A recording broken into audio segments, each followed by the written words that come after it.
Hello, ladies and gentlemen. Welcome to Xbox the Box, an Xbox podcast. My name is Mr. Chief, and I'm with my good friend Alice. That way. Merry Christmas. Merry Christmas, Happy New Year, and all that jazz. Today's episode is a special one because it is our Game of the Year discussion. So it's going to be a whole And episode.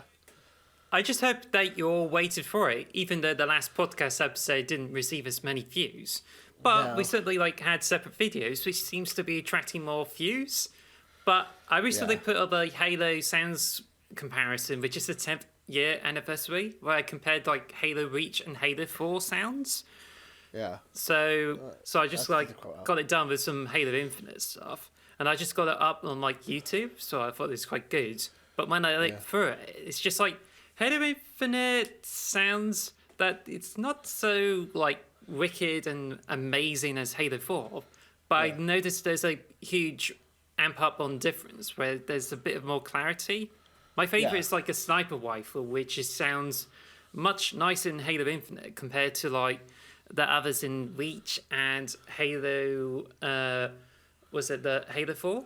But the interesting thing is that there's no battle rifle in Halo Reach, so I threw that in with the Halo 3 footage, and that's what I'd done from 10 years ago.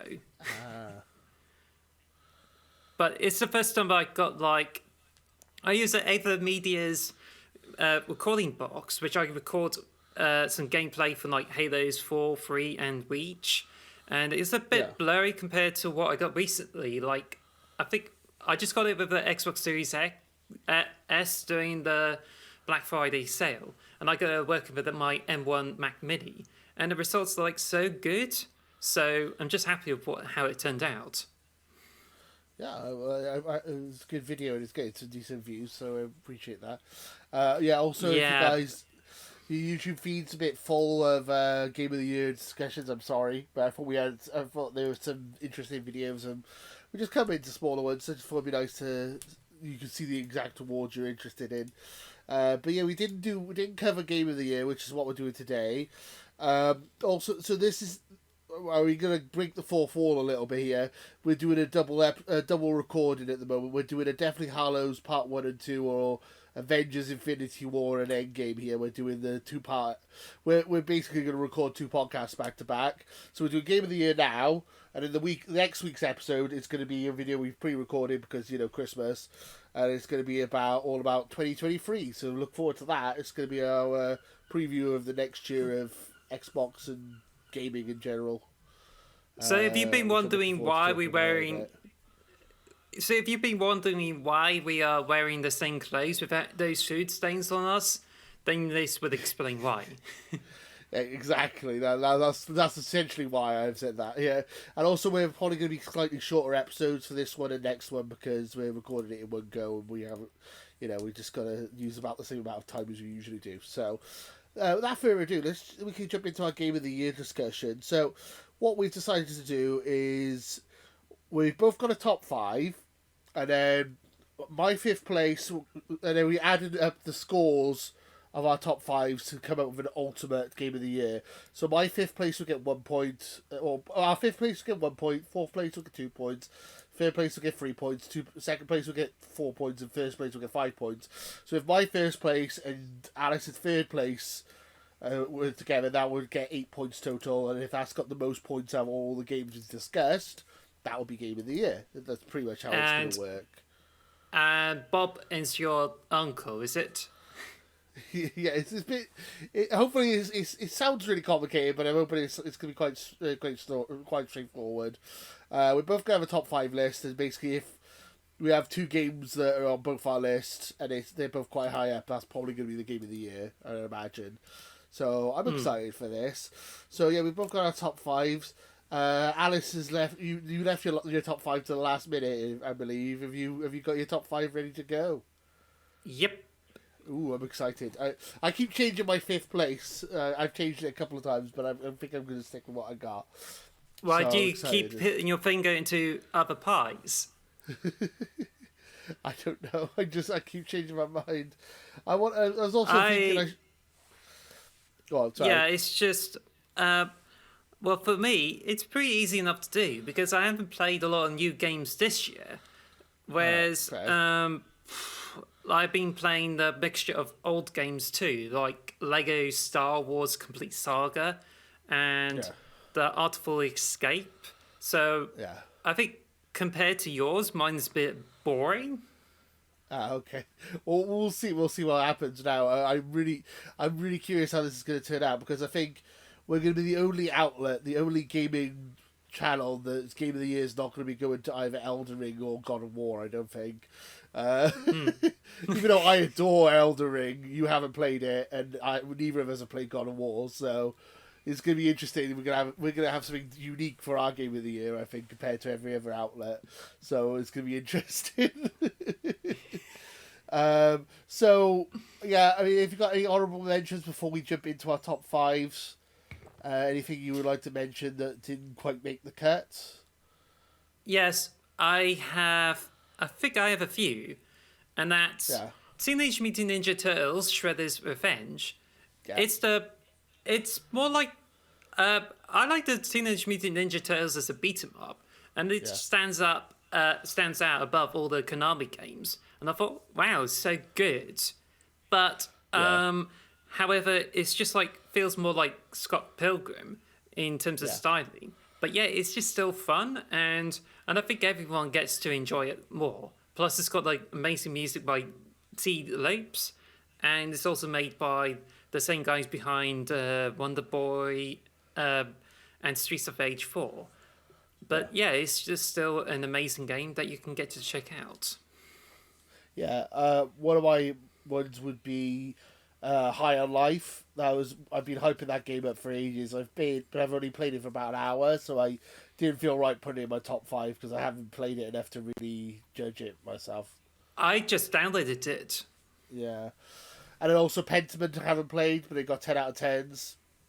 And Somerville I haven't played, and that got a load of good reviews as well. So there's a lot of lists. There's a lot I haven't had a chance to play yet. Sorry, it's not enough Also, time like, today. also I have a few more though. Is I'm Yeah, gonna yeah, mention go ahead. Pokemon Scarlet and Violet. Well, specifically Pokemon Violet. I Okay. was gonna go off this realm of like playing Pokemon games every 3 years, and Yeah. I thought I was gonna drop off Pokemon after I was so disappointed by my Pokemon Sword and the series of Pokemon fourth gen remakes, Brilliant Diamond and Yeah. Shining Pearl, and I just feel I just cannot keep up if they just keep churning out games like that. But then Yeah. there's like Pokemon Arceus, so like okay. But Yeah. the one game that got me back into Pokemon is Pokemon Violet. No matter how much you say that it's just like flawed, I still had a ton of fun with it. And it's for Oh this yeah. reason that I got a subscription for Pokemon Home. I got to play Pokemon Arceus and even like played more Pokemon. And it just shows like how much the Pokemon Violet got me back into Pokemon.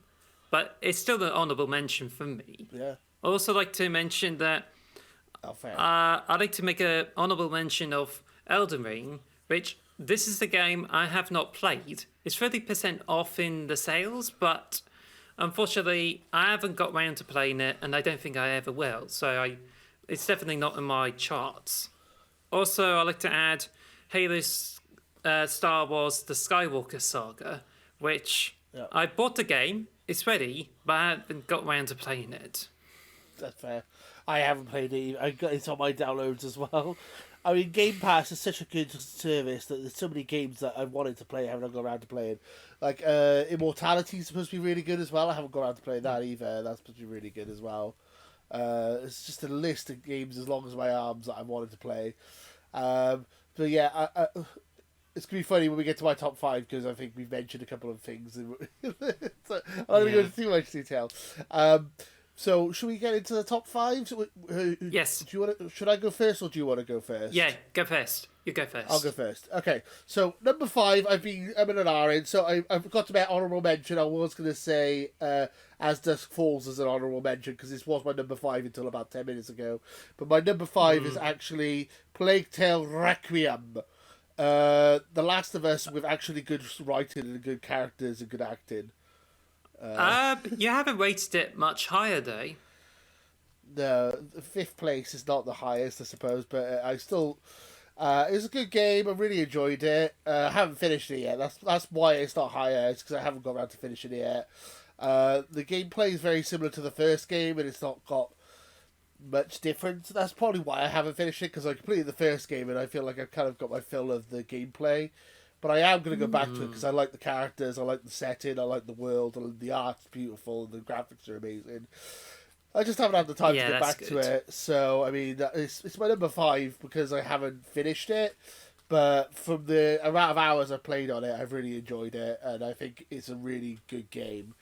And I think, it's definitely worth recommending to anyone who's interested in like third-person action, adventure, stealth games. It's right up there. If you like the Sony model of games and you've jumped over to Xbox, you've got Game Pass, download Plague Tale Requiem. I would recommend it. I would recommend it highly. So that's. Have you seen many rats in it? Sorry, yeah, there's lots of rats. Have you seen lots and lots of rats? Too many rats, in fact. It just reminds me. It just reminds me of that new Pokemon in Pokemon Violet. Mousehold. Mousehold just keeps duplicating. Yeah, this is why. So if you want to see population bomb in real life, this is the game for you. I was going to say, this is like the 4th or 5th evolution of Mousehold, isn't it? Because it just keeps duplicating in population. So it's like, this is like the 12th or 13th evolution where they've got like 100 Mouseholds in each collection. Yeah. Or it's just one Mousehold, only it's got more mice. So that's my number 5. Recommend it highly. I would say go play Tale Requiem. It won our Game Pass Game of the Year, I believe, in our award ceremonies. I mean, spoilers for last week if you didn't see it. Well, if you don't know, then you don't have to be specific. Just ask them to watch the video. Yeah, go watch the video. I'm not sure. Find out for yourself. You can actually add cards to the end of this video, so you can put them in, just like how I did it in the sounds comparison. It's just pointed to your podcast. Yeah, good idea. Well, we'll do that. So, what is your number 5? Ooh, Plague Tale. Oh, yours is Plague Tale as well. Okay. So I haven't played enough of it, so same. So I cannot really rate it a bit higher or anything like that. But yeah, it just plays like The Last of Us. It's got stealth, and it just puts a more emphasis on humans. So it's a bit like Part 2 in a way, but I think it's just really good, and I like the environment where it just changes up by putting in this survival horror in the medieval times. I haven't played the original game, but I just certainly think it's really interesting. And I thought, it's pretty much more of an action thing. The only thing is, it's just I haven't played enough of it, and there could be some less linear elements, but I think it's just you have to stealth through all those areas before you can make it to another area. So, but for what's worth, especially with Essex, it's pretty much worth for you to download it. Definitely, I've said previously, highly recommend it. It's funny that you've that's your number 5 as well. So if we're doing it we'll do Eurovision. It's currently the front runner with 2 points in our Game of the Year discussion. So 2 points. I'm writing it down actually. The points. Plague Tale Requiem is our front runner for Game of the Year. I don't think that's going to stay there because I'm pretty well. The next game I say is going to get 2 points anyway, so it's going to be a tie-in already. But congratulations to getting 2 points. Plague Tale Requiem is a very good game. Highly recommend it. Shall I move on to my number 4 then? Yes. Number 4. My number 4 is one you said as a honourable mention. It's one of my favourite games of the year, and that is Pokemon Scarlet/Violet. Ooh. Game graphically and stuff, it might be broken and the textures might be a bit off and it might be a bit buggy, but God, it's a fun game to play. It's basically Pokemon Red and Blue are my favorite games of 2 of my favorite games of all time as a child. It's just now we have the actual what we dreamt as a kid of Pokemon being like an open world with Pokemon everywhere all around you, and now we finally have the realization of that. Yeah, it's a little bit buggy, but so are Bethesda games, so are like other games that are like, you know, I feel like the ambition is like, I feel like it's an ambitious Pokemon game, and I really like it.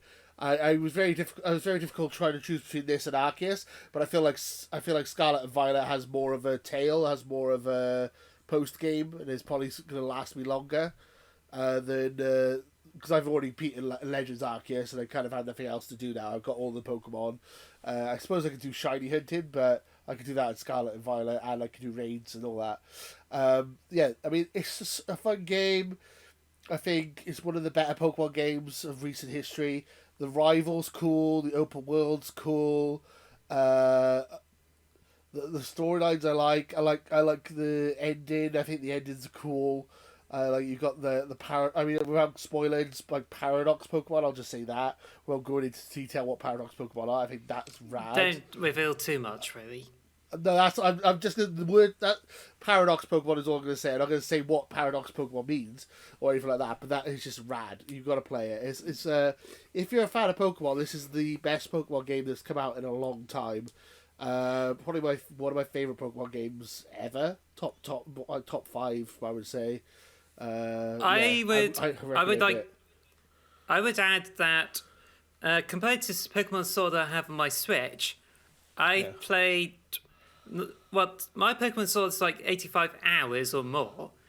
Pokemon Fire that I got is 95 hours or more. So I play more than Pokemon Sword. So you can tell this is a very good game. Because it just keeps bringing you back, and you get to do more raids. You can hunt shinies, which, even though it lacks the cues to find the shinies in the game, it's still much easier to find the shinies compared to the last game, and I think that is really fantastic. I just love Pokemon in the overworld and the open world and stuff. It's just fantastic, and it's like, I'm one of the suckers who buys both copies.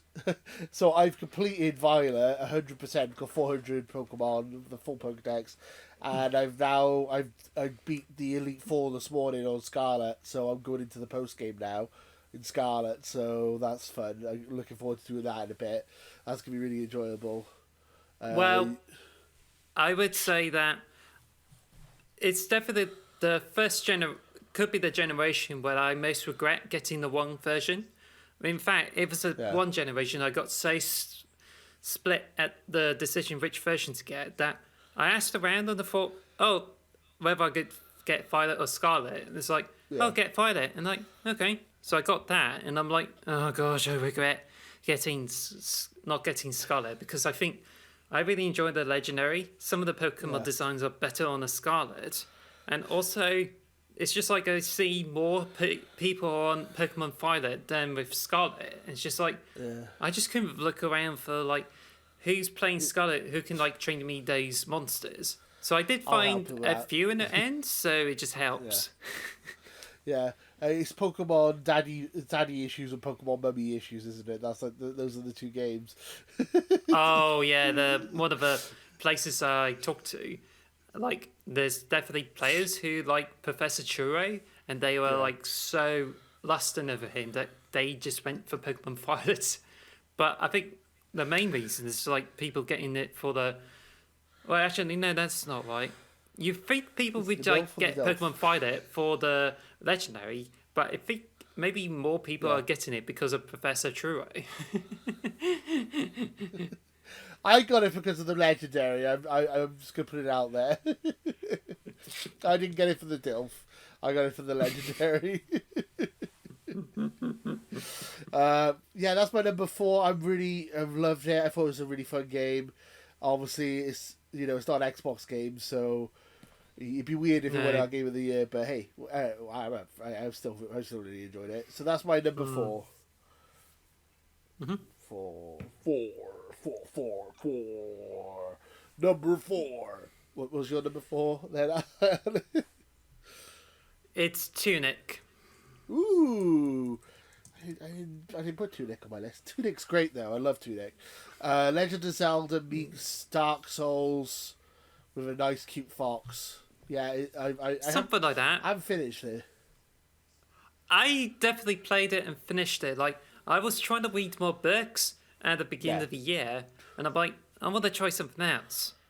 But when I got Tunic, after a few recommendations, I got into it, and I played it so much because it just looks clean, it looks simple, and it has this huge nostalgia factor compared to the other like retro games. It's just like a retro game that is more isometric view, but it has so much colorful, vibrant visuals that you just really admire it for its beauty. Plus, I really enjoy the gameplay aspects of it too, like how you can like solve puzzles and do those things that just like gets to complete the whole game. So it is really challenging. It has a huge difficulty curve, but for what it's worth, it's just like really good.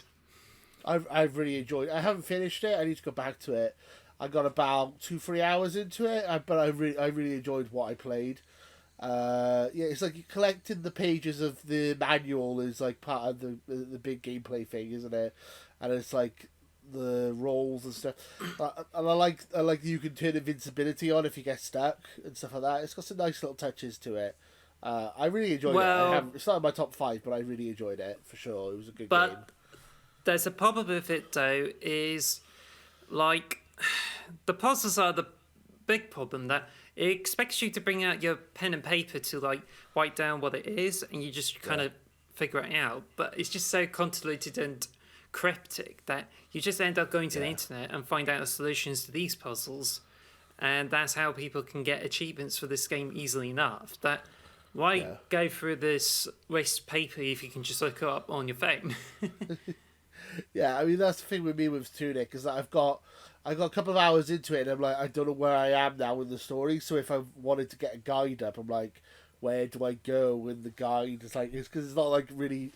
You don't really know how. I don't know how much I progressed really. It's a fun game though. I really enjoy it. I mean, I'm a huge Zelda fan, so I mean, it's very inspired to like A Link to the Past and all that. I think it's a great game. Yeah, it's a good pick, a very good pick. I haven't played it enough for it to be in my top 5, but I did enjoy it for sure.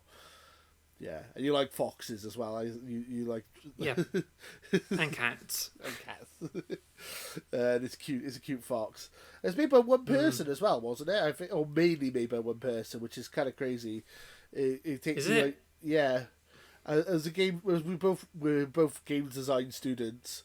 It kind of blows my mind whenever someone says this game was made by 1 or 2 people. It always blows my mind because like I know how hard it is to make a game. Well, the one game I absolutely remember is made by only one person is Dust Elysian Tale.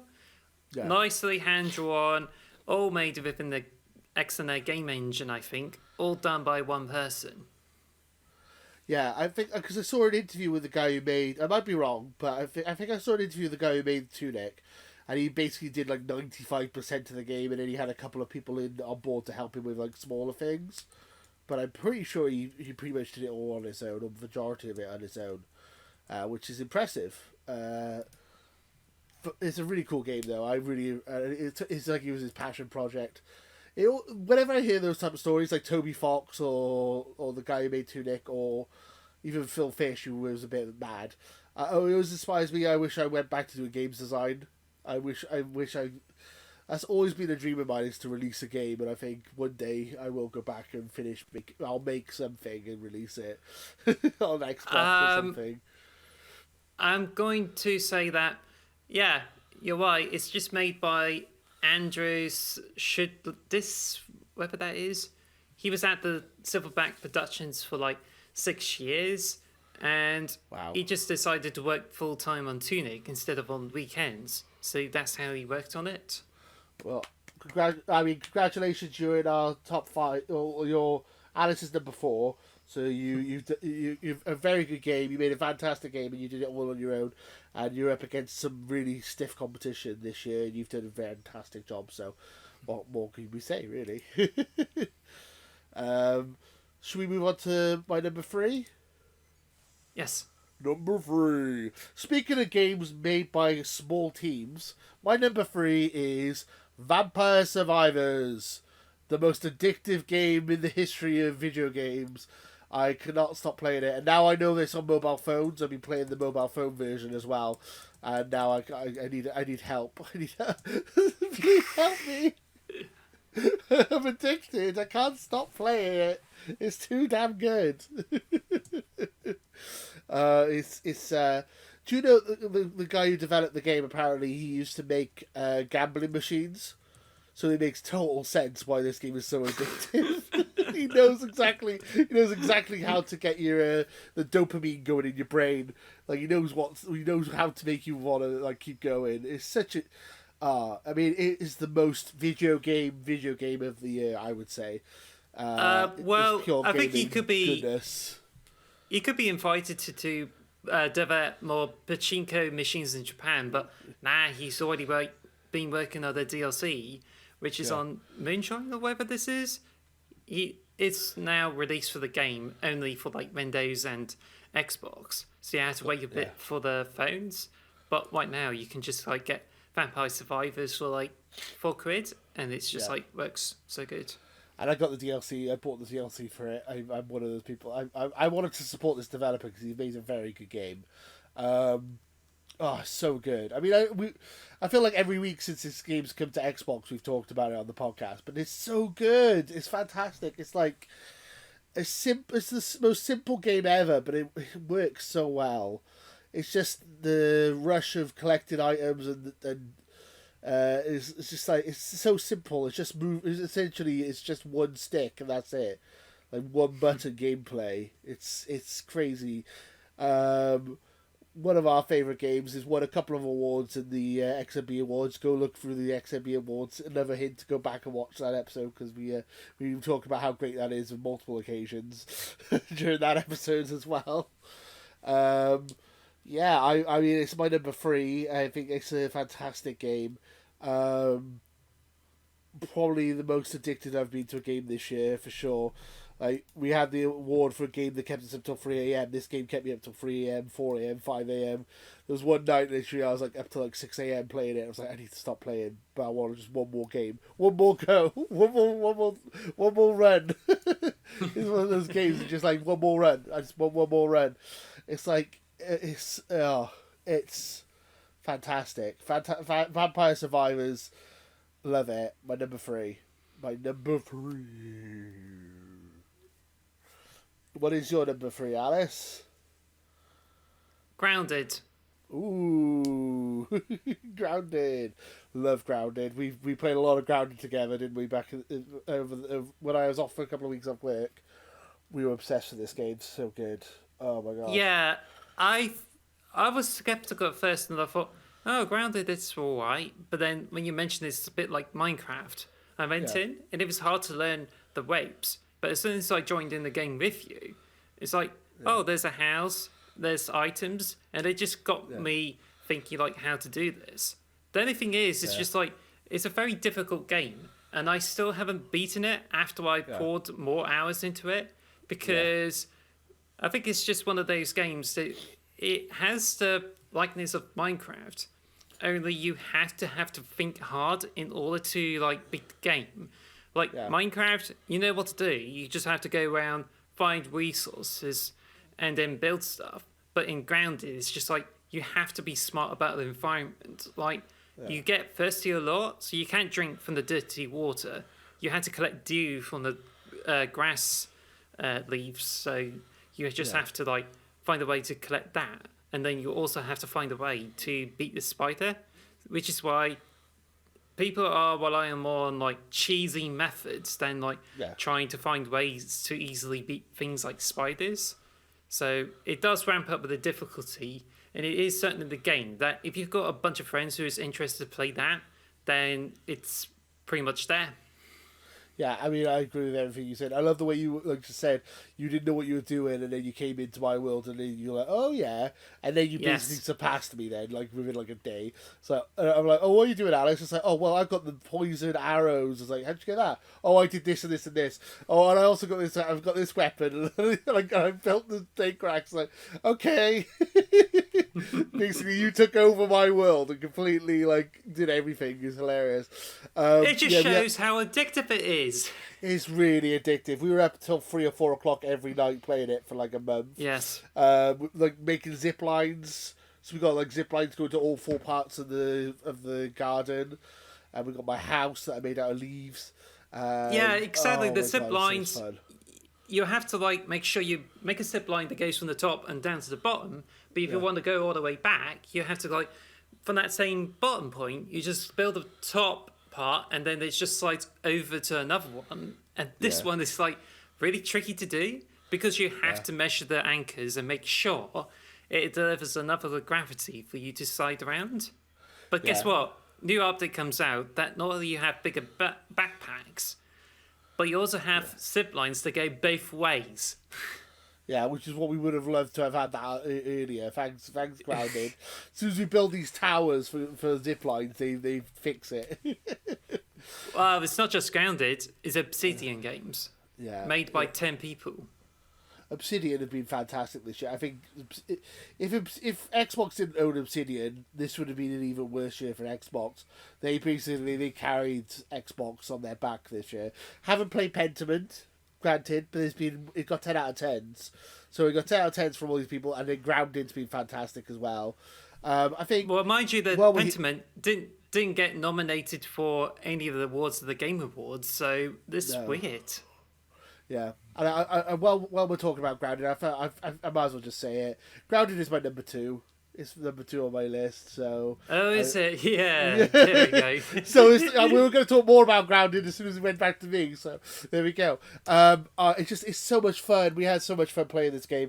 Like you had a bow and arrow, and we didn't have enough materials for bow and arrows. So what we did, I built like 10 spears, and then we'd find a spider, and I just chuck spears at it, and the spears would get stuck in its side and stuff. It was so cool. So exactly, cool. Because you packed your backpack with so many spears, and it does actually do way more damage compared to the mobile bow and arrow, which you can get better at bow and arrows, but spears is just pretty much a good starting weapon. Fun. But it's such a nightmare because it just fills up your bag quickly. Like when you died in this like haze area and you just dropped your backpack, it was left there for days while I was trying to get myself back together, pick up all the pieces. Then, when I just got over the backpack, collected some of your spears, but don't have enough space to collect all the spears. So I had to come out, go back to the house and drop them, and then come back to collect more spears. Well, I think what I like about Grounded is that in Minecraft, when you die, everything just explodes out of you, like all the items, and you gotta try and find them, and then they disappear, they despawn after like 10 minutes.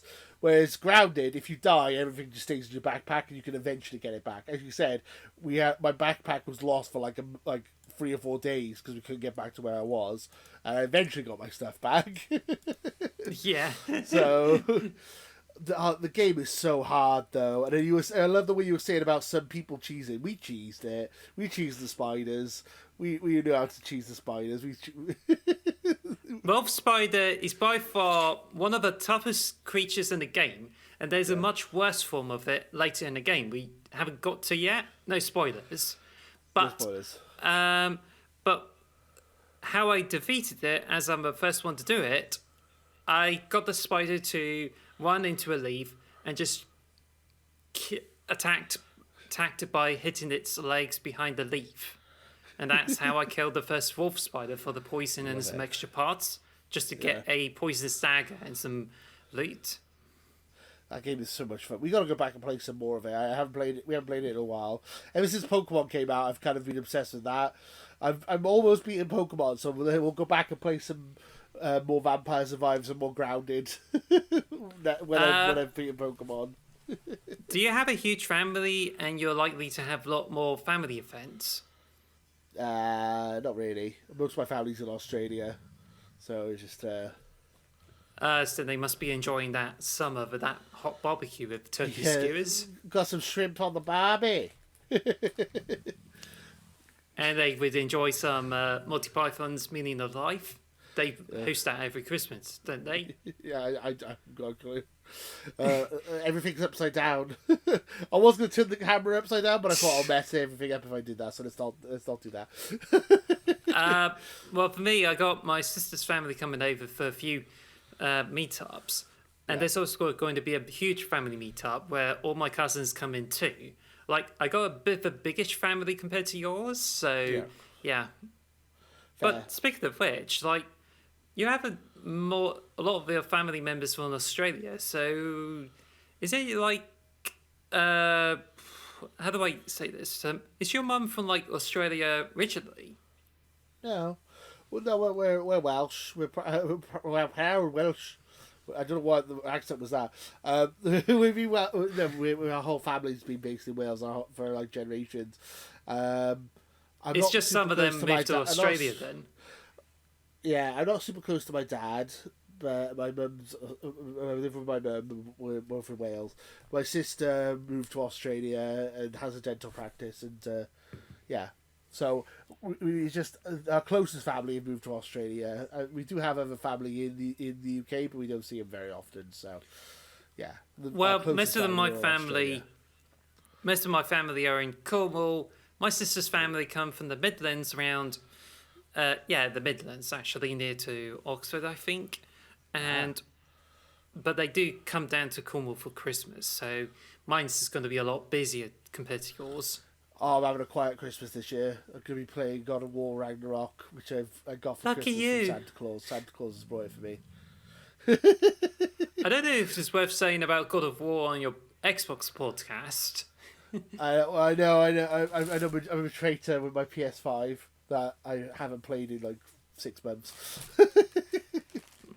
I mean, we're going to talk about it more in the 2023 video, but next year's going to be a great year for Xbox and PlayStation and Switch. So I don't know how we're going to fit all these games in next year. We're going to talk about that in next week's episode.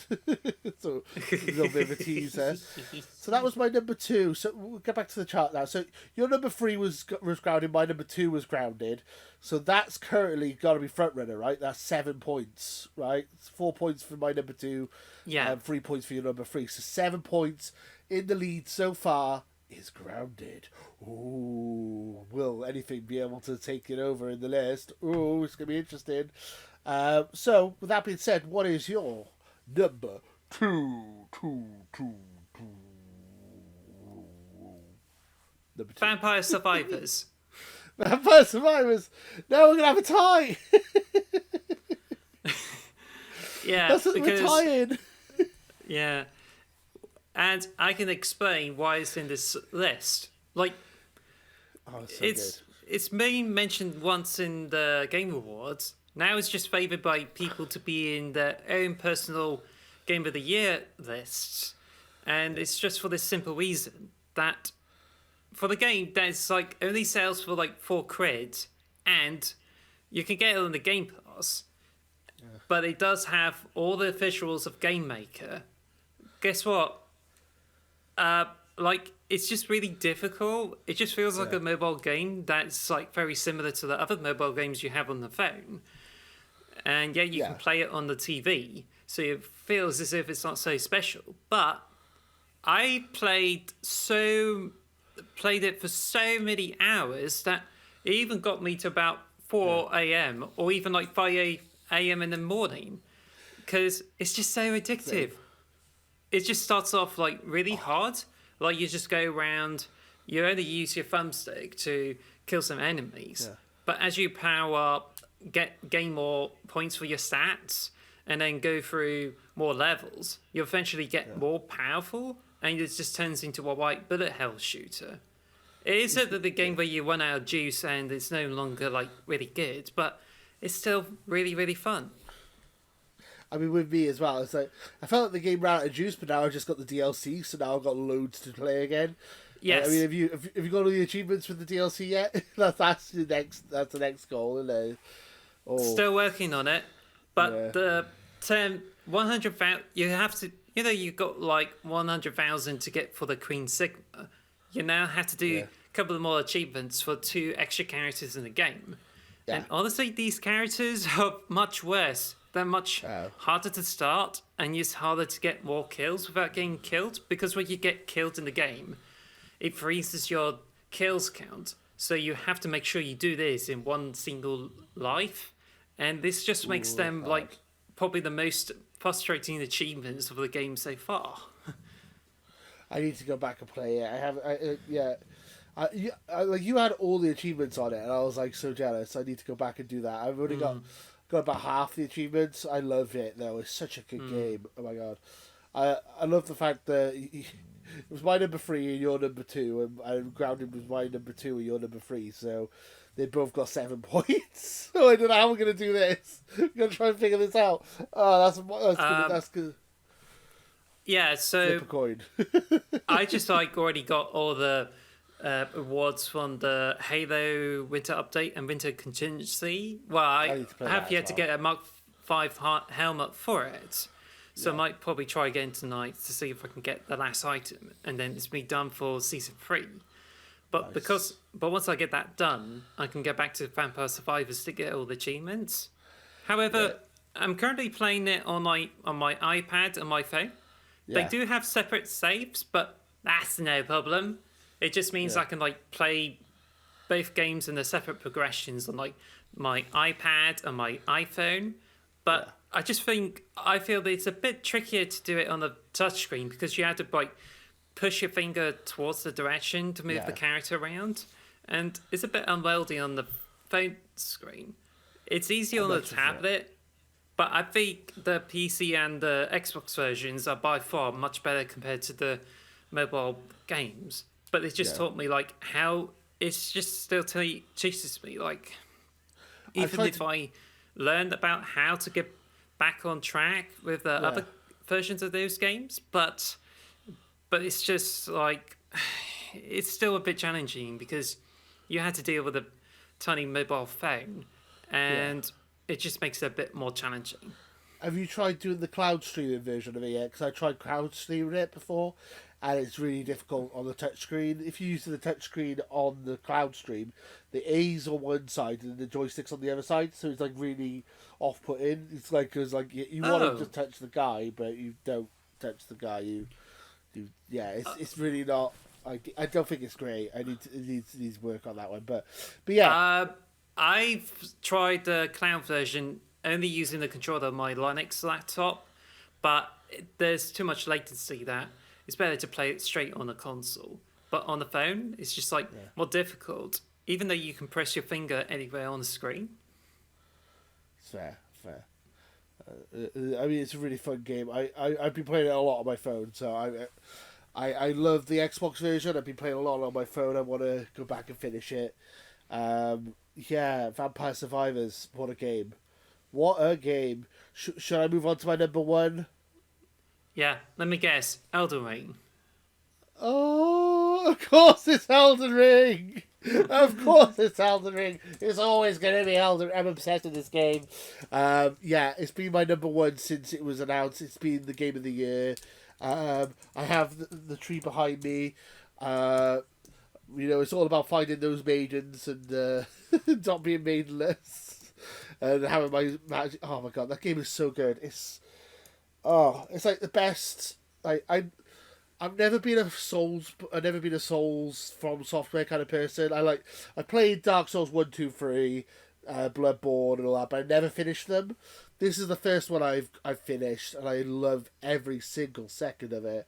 It's such a good game. I beat Milena, and I've got my magic spells, and it's just the best. It's like the best open world game I've ever played.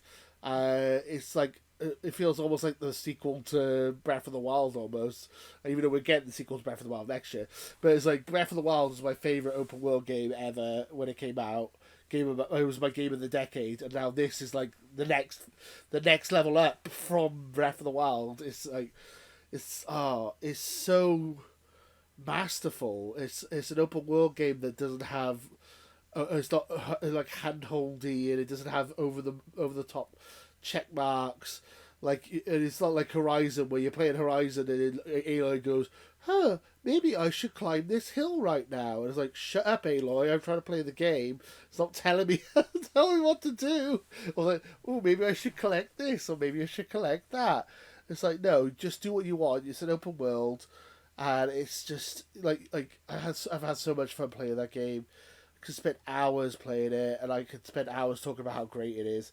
And everyone knows it's fantastic because it won IGN's Game of the Year, it won the Game Awards Game of the Year, and yeah, and it's sad it's not going to win our Game of the Year. I don't think, unless it's your number one, which I very much doubt it because you haven't played it. So I can't see it can't physically win Game of the Year for us, unfortunately. But it is my Game of the Year, and I love it so much, and I will. Yeah, I will die on that hill. If anyone says that God of War's better than it, they're wrong, even though I haven't played God of War yet. So there you go. How about you guess what I got for my number one? Yeah, I haven't got a clue. I thought your number one was going to be Vampire Survivors, to be honest. Or Pokemon. Well, it's two. Oh, do you say Pokemon? Oh, okay. Is it Legends Arceus? You got it right. It is my number one game of the year. Oh, fair enough. Legends Arceus is a fantastic game. I picked Scarlet and Violet because I felt like I had long longevity for me. But, yeah, Legends Arceus, what a game. Fantastic game. Yeah, okay, I didn't see that coming. So, that's funny. Yeah, okay. I can say about that, Pokemon Violet and Scarlet, these are really fun games. But when I got into Arceus, it's a bit of a learning curve because you had to deal with a different system. But once you get used to its like really interesting control interface where you throw out Pokemon using Pokeballs and then you just do throw out items too. So it just kind of incorporates Pokemon Snap into like Pokemon Red and Blue. Like it lacks the breeding, the hold items. Yeah. But it doesn't have a lot of battles, so it expects you to catch a lot of Pokemon. I mean, a ton of Pokemon. Yeah. Because you have to fill up like the first 4 pastures of your box system before you can actually release massive amount of Pokemon because it knows you're going to be catching loads of Pokemon. Because how it works is that you don't just like catch a Pokemon to complete the Pokedex entry. And this is where it's just like annoys me that you had to either catch loads of Pokemon or use a Pokemon in the battle and use multiple moves. Yeah. And it's just like, if you just carry on and like mass evolve Pokemon, you're going to miss out on like Pokedex entries. Like, it's really nice if you like do more tasks in the Pokedex to get more points to increase the obedience level. But when it comes to completing the Pokedex, you actually have to research your Pokemon to complete your Pokedex. And I think it's a really interesting system, but it can be a bit like annoying at times because you just often like miss out on the tasks to do it. But I begin to realize like how much of a quality life improvements are in. Like you can like summon wild Pokemon and how you can transfer to open worlds, which has been split into different areas. It's got much better performance than Pokemon Scarlet and Violet, probably because of that. Yeah. But then it's just really interesting, like how you try to stealth and sneak around Pokemon so you can catch them with your Pokeballs. Yeah. And then once you like do the battles and you try to deal with the, say, alpha Pokemon, like if you're gonna run out, like if you're gonna lose all the Pokemon, you can just run away and you just try to get away from the Pokemon, so you wouldn't like lose money unless you get killed and you drop the sachet like within Grounded. And I think it's just really good. I just think like when Game Freak come to the realize senses, and then from the devs behind Brilliant Diamond and Shining Pearl, they can make another game of this in like Unreal Engine 5. Like when I sent you the video where someone has recreated this Sky Pillar area from Ruby and Sapphire and put it into Unreal Engine 5. Yeah. I haven't seen it. I'll have to look at it, but it sounds impressive. Because it's always impressive Unreal 5. I'll have to have a look. I just think it's just really entertaining because you just get used to this kind of a formula, and I think it still has to like stay for quite a while. But in terms of performance, the accessibility, and even like the gameplay wise, I think I just like growing on it, and I think it's really good. I just appreciate if it had better visuals and have all the features like breathing and hold items, and I think those things can like make this one to be the best Pokemon game of all time. And I feel good, this is it just deserves the #1 spot. Like the only regret I have is that I didn't play it when it came out, and I was like trying to save my pennies up because I did buy a lot of furniture and equipment in like the earlier part of this year. But when I got into like Pokemon Violet, and there's Hisui Pokemon I can get into this game too. So I like to play Arceus. But I was so glad to get to play Pokemon Arceus anyway. And I think it's definitely worth more than like 30 quid for it. So, yeah, it's great. I mean, Arceus is such a good game. It's not in my top 5, but it's a fantastic game. I really enjoyed it. I've 100% it. I've filmed the Pokedex in it. I got all the ghost sprites and stuff like that. The open world was so much fun to travel around. I think I preferred having multiple travel mod instead of having the weird bike hybrid of what we got in Scarlet and Violet. I quite like having like different monsters to ride on and do different stuff with. I really enjoyed it though. I can't blame you for putting it as your #1. It was a very good game. I loved it when I played it. I haven't gone back to it since I've 100%ed it, but I really enjoyed it I really did enjoy it. And Pokemon killing it at the moment. People are slagging off Pokemon games for being buggy, but I feel like Legends Arceus, Scarlet and Violet have all been fantastic games, and they're some of the best Pokemon games ever made. Even if they are a bit buggy, I feel like the games themselves are still class. They're so. I'm still waiting for Pokemon Scarlet and Violet to be added with some home functionality. So I think that would be really good. But now I have to ask you, why would you put Scarlet and Violet on the list and not Arceus? I was saying this when I put it on the list. So I enjoyed both games. I think they're both fantastic, but I finished both of them, and I'm more likely to go back to playing Violet than I am to go back to play Arceus. I have all 400 Pokemon on Arceus. I filled the Pokedex. I've got Arceus, the main Pokemon. But whereas Scarlet and Violet, I can still do raids. I can still do shiny hunting. I don't know. I just feel like there's more to do in the post game. Like you can redo the. I mean, I don't want to spoil stuff. You could do more. There's more battles you could do in the post game. There's more stuff you could just do, and it's just I don't know. I feel like there's more. There's just more to do in Scarlet and Violet once you've beaten the game. I feel like the post game is better, but I still really enjoyed. I really enjoyed Arceus. I think it's a fantastic game. I'm not gonna. It's flip of a coin. Because I couldn't decide which one I preferred. To be honest, I ended up choosing Scarlet and Violet because of the post game. Essentially, I think it's just got more surprises in too, so that's great. But I think bear in mind that it's easier to find shinies in Arceus, but I haven't checked it out for myself because apparently if you complete entries and try to perfect them, you increase their shiny odds, so it's going to be more fun to find them, and then you can stack them up for when you transfer it to Pokemon Violet in the new year. But I think one thing that somehow what makes Scarlet and Violet to have more replay value is that you have raids in Scarlet and Violet, whereas in the Arceus you don't have any. It's strictly a single-player game, and I think it's just the system is more closely related to Pokemon Red and Blue, and doesn't even have all the features you expect in the original Pokemon Gold and Silver. So I just think this is a huge disadvantage there. I still think they're great, though. I think you got the time-space distortions, which are cool. These ones are tough because you just go in, you collect some items, and I thought, hey, you can use them as evolution items. Oh, watch out, there's some really powerful Pokemon in there, so you have to be careful. Yeah. And yet, these are the best places to get more of your starter Pokemon too. Like, oh gosh.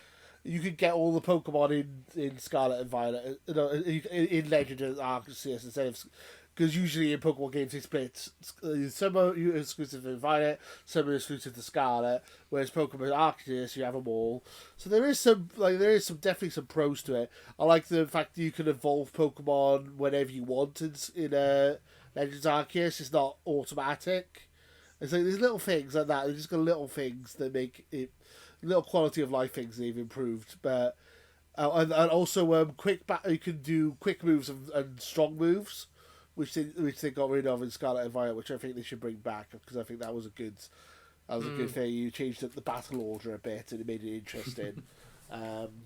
Yeah, I love both games. I think they're both fantastic.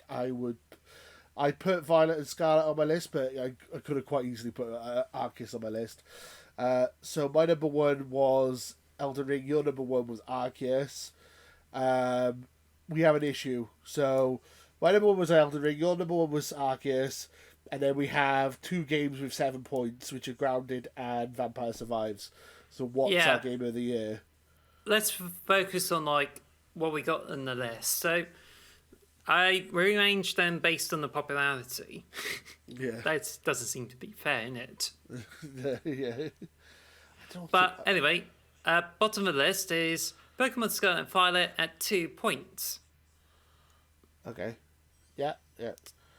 Tunic at 2 points. Mm-hmm. Plague Tale at 2 points, so they're joint third. Yep. So, and then joint second is Elden Ring at 5, Pokemon Legends Arceus at 5. Yeah, it's mad how that's turned out. I didn't expect this. I thought we'd have a clear winner. I'm shocked that we're gonna have to discuss this, aren't we? So tied in first place, Vampire Survives and Grounded, right? What do we? I was going to say that. Sorry, so Vampire Survivors 7, Grounded 7. So we now have to make a decision on which of these games deserve the Game of the Year. Oh, so hard. That's so hard. It's like picking apples and oranges. How would you pick between these 2 games? They're so different. Oh, I would say, if you ask my opinion, go ahead. I choose Vampire Survivors to be the Game of the Year because I think it's more well known compared to Grounded, and it's still very addictive, and it even got me back to play the game more. Whereas Grounded is just got in there, but it works best if you have co-op. So I just say Vampire Survivors takes my vote. What do you think? I mean, my initial vote. So Grounded was my number 2 over Vampire Survivors. So I initially put it over it, but I can see what you're saying. I mean, what I was going to say is I think I will be happy to give it to Vampire Survivors because it's a smaller team and it's also, I feel like it getting snubbed at the Game Awards really annoyed me. It should have got nominated for more awards, and it should have probably won Best New Indie for sure. And it's been mentioned in James Acquisition's top games, which include Pokemon Arceus and Vampire Survivors, as was Elden Ring. It's not done in a particular order, but it does include indie games. But the 3 we definitely know are those 3 I just mentioned. Yeah, I think... So there's no mention of Grounded. I like both games a lot, but I think I am happy to concede, and I think we can go with Vampire Survives as our Game of the Year. I think I'm happy with that. Congratulations to Vampire Survives, our Game of the Year. Didn't see that coming. But very exciting, very good game, well deserved. Underrated, and congratulations. Woo! Congratulations. I don't know if it's just made your eardrums burst, so sorry. If that happens, then sorry. Sorry. No, it's not. Yeah. I hope you can edit it, so it should be alright. I'll put some noise. I'll put some music. I'll put some sound effects in. Don't you worry. So that is our Game of the Year discussion. Our episode. What episode is this? Episode 32 of X Marks the Box. Tune in next week for our special 2023 episode. Was there anything else we wanted to discuss before we close the episode? So actually, we can do the last question. So, what's your most disappointing moment this year? Disappointing. Gaming wise, I would say probably the Halo DLC. Probably the lack of Halo DLC. I mean, we're finally on the right track. I think when we get season 3 next year, it's gonna be great. But it's Halo Infinite was my favorite game of 2021, and I absolutely adored it. And then 2022 has kind of fallen off a cliff a little bit. I'm hoping that we got the holiday pass now, and they have the winter update, which is the 30 level battle pass. But when we finally get season 3, I'm hoping the wheels are gonna get in motion again. We got like the pit and stuff like that. We got some new stuff, and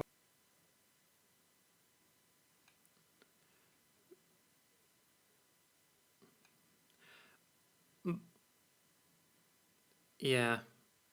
I can still talk, right?